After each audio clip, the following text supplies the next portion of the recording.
മലബാർ കലാപം സൃഷ്ടിച്ച മതപരമായ വേർതിരിവുകളാണ് ആലുവയിൽ സർവമത സമ്മേളനം വിളിച്ചു ചേർക്കാൻ ഗുരുവിനെ പ്രേരിപ്പിച്ച ഒരു ഘടകമെന്ന് ആലുവ അദ്വൈതാശ്രമം സെക്രട്ടറി സ്വാമി ധർമ്മചൈതന്യ. ഏടന്നൂർ ശ്രീനാരായണ മഠം ഓഡിറ്റോറിയത്തിൽ നടന്ന സർവമത സമ്മേളന ശതാബ്ദി സെമിനാർ ഉദ്ഘാടനം ചെയ്ത് സംസാരിക്കുകയായിരുന്നു സ്വാമികൾ.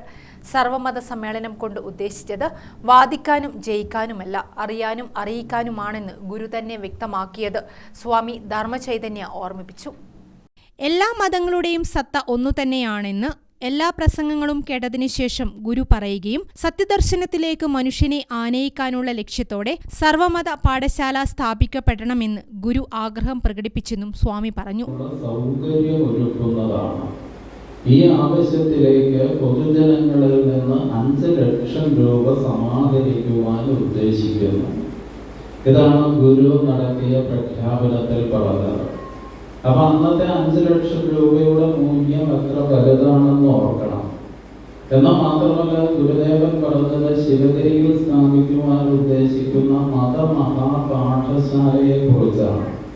അപ്പൊ ആ മതമഹാപാഠശാല എന്ന് പറയുന്നത് എല്ലാ മതങ്ങളിൽപ്പെട്ട പണ്ഡിതന്മാരും ആചാര്യന്മാരായി വരികയും അവിടെ വന്നു ചേരുന്ന ജിജ്ഞാസുക്കളായിട്ടുള്ള പഠിതാക്കൾ എല്ലാ മതങ്ങളെക്കുറിച്ചും അവയുടെ മൂലതത്വങ്ങളെക്കുറിച്ചും ഗ്രഹിക്കുകയും സാരാംശത്തിൽ അവയെല്ലാം തന്നെ ഒന്ന് തന്നെയാണ് എന്ന ആ സത്യ അനുഭവത്തിലേക്കും സത്യദർശനത്തിലേക്കും എത്തിച്ചേരുകയും ആ ഒരു കാഴ്ചപ്പാട് ലോകമെങ്ങും പ്രചരിപ്പിക്കുകയും ചെയ്യുക എന്നുള്ളതായിരുന്നു ശ്രീനാരായണ ഗുരുദേവന്റെ മഹനീയമായിട്ടുള്ള ഏകത്വത്തെ കാംക്ഷിക്കുന്ന മാനവികതയായിരുന്നു ഗുരുവിന്റെ കാഴ്ചപ്പാട്. സർമത സാരവുമേഘം എന്ന് ഗുരു ഉദ്ബോധിപ്പിച്ചത് അതുകൊണ്ടാണ്.